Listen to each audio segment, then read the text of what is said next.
Oke, ini kami dari kelompok 33 akan membuat video responsi untuk proyek kami. Itu judulnya adalah sistem deteksi pola kode akses 1011. Kalau untuk yang more itu kita pakai pola 1011. Untuk state diagramnya seperti berikut. Jadi ini di board yang sudah diprogram seperti uh, seperti yang ada di state diagramnya. Jadi ketika kita masukkan W sama dengan 1, di sini W sama dengan 1, terus kita tekan enter, dia akan masuk ke state 1, masuk ke state 1. Nah, karena next-nya itu di kode di sandinya itu 0, jadi kita harus masukkan W0 baru kita masukkan enter, dia akan lanjut ke state 2. Nah, 10 state 2. Selanjutnya untuk sandinya itu kan 11, jadi kita masukkan 1, kita enter. Pas kita enter lagi, ntar Y-nya akan keluar 1 sesuai yang ada di sini. Nah, Y keluar 1 dan LED-nya akan nyala. Kita coba kalau ininya passwordnya salah, misalkan passwordnya yang awalnya benar semua 1, 0, 1, tapi yang terakhir itu kita coba 0, W sama dengan 0. Kan kalau W sama dengan 0, dia akan tetap di state 2. Nah, dia akan kembali ke state 2. Seperti itu. Sini pada percobaan FSM Mur milih maksudnya. Di sini kita sama seperti tadi, tapi passwordnya kita ganti yang jadinya 1011. Sekarang kita passwordnya itu adalah 1101. Lalu untuk implementasi pada boardnya, jadi di sini pada state 0-nya Reset tuh. Oh iya, reset dulu. Set 0 seperti yang tadi, passwordnya kan awalnya 1, berarti kita masukkan ke 1, lalu kita tekan enter. Yang outputnya bisa lihat yang seperti di sini di state diagramnya. Dia masuk ke set 1. Set 1 di sini.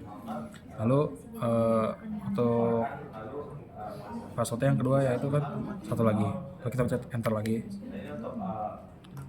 Nah, ini step 2 yang W nya 1 dan Y nya 0. Bisa lihat sini. Dan selanjutnya password yang pada state ketiga itu adalah 0. Jadi kita masukkan ke 0, kita pencet enter lagi. Nah, ini pada state 3 bisa dilihat di sini untuk W-nya itu 0 dan Y-nya juga 0.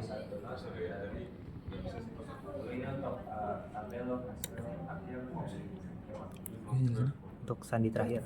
Untuk sandi terakhir itu 1 lagi, bisa dilihat. Bisa enter aja. Nggak usah ya. Untuk Y-nya berubah. Untuk Y-nya itu 1 dan W-nya juga 1.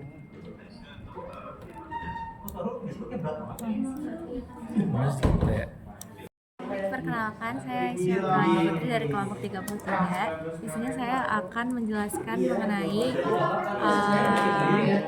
tabel kebenaran dari mesin Moore dan juga Mealy. Jadi di sini tuh yang pertama tuh ada dari mesin Moore sendiri. Jadi di sini kita punya 4 state. Nah, di mana di state ini kita juga punya input dan juga output.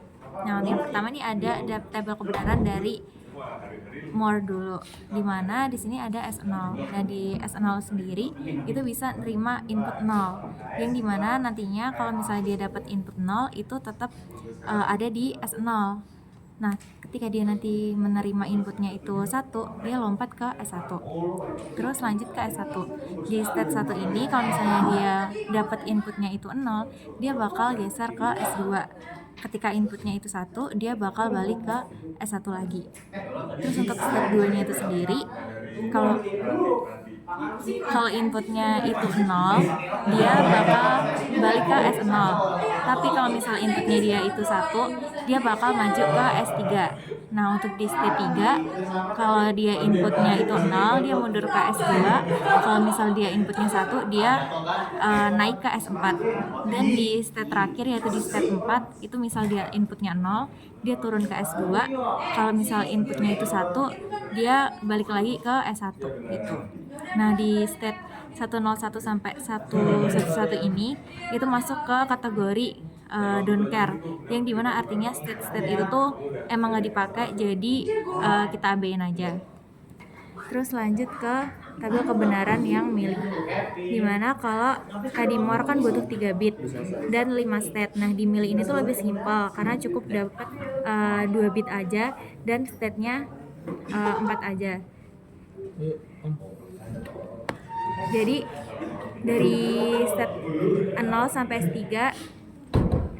jadi secara hardware-nya tuh lebih hemat gitu.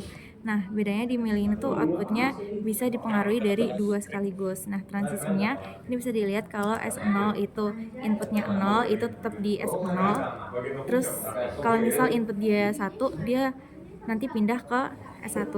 Nah, untuk di S1-nya sendiri, kalau misal inputnya dia 0, dia geser ke S3. Kalau inputnya 1, dia tetap ke di S2. Terus untuk di state terakhir, itu state 3, itu misal inputnya 0, dia nanti balik ke S0. Terus misal inputnya 1, itu dia turun ke S1. Terus nanti Y-nya jadi 1. Sekian untuk penjelasan tabel kebenaran. Oke, di sini saya akan menjelaskan untuk keymap yang dari evaset yang telah kita buat. Jadi di sini yang pertama untuk mur mesinnya dulu. Nah, untuk mur mesinnya ini kita menggunakan 4 buah variabel, yaitu Q0, Q1, Q2 sama W. Jadi otomatis tabel yang digunakan ini 4x4. Terus di sini juga ada don't care yang dilambangkan oleh huruf X. Nah, di sini don't care ini nanti fungsinya untuk penyederhanaan persamaannya nanti. Oke. Untuk yang pertama di sini ada keymap D2 atau next state Q2. Nah, ini tuh di sini kita menggunakan looping hijau pada kolom 01. Nah, dan hasil penyederhanaannya itu Q1, Q0, W. Untuk selanjutnya keymap D1, kita mengelompokkan angka 1 ini dengan bantuan don't care. Nah, setelah dikelompokkan didapatkan hasil penyederhanaannya, yaitu Q0 W0 plus Q1 W0 Q02 plus Q2 W0. Nah, untuk yang D0 ini kita menggunakan teknik wrap. Nah, ini tuh hasil penyederhanaannya yaitu W Q01. Untuk outputnya seperti ini. Jadi di more ini itu tuh kita lihat pada keymap output Y. Nah, kalau diperhatikan hasil dari output Y ini itu adalah Q2. Nah, di sini tuh terbukti bahwa ada pengaruh dari more mesin ini, yaitu nilai output hanya dipengaruhi oleh state saat ini dan sama sekali tidak melibatkan variabel input W secara langsung. Oke, selanjutnya ini untuk yang milih mesinnya. Jadi bedanya yang milih sama yang more tadi itu, di milih ini kita cuma menggunakan 3 variabel, Q0, Q1 sama W. Jadi yang gridnya ini jadi nah, perbedaannya milih sama more juga itu di sini nggak ada don't care, jadi nggak ada variabel X-nya. Jadi semua nilainya itu 1 atau 0 gitu. Nah, pada keymap yang D1 ini ada 2 kelompok di sini, yang merah ini sama yang biru yang horizontal. Terus hasil penyederhanaannya yaitu Q1 Q00 plus Q1 Q0 W. Lalu untuk keymap D0 ini metodenya pengelompokannya mirip sama yang D1 tadi. Terus didapatkan penyederhanaannya Q1 Q00 W plus Q1 Q0. Nah, terus untuk outputnya ini angka 1 hanya ada 1 buah, yaitu di minterm M7 dan tidak bisa dikelompokkan dengan siapapun. Terus maka output dari outputnya ini yaitu Y Q1 Q0 W. Sekian.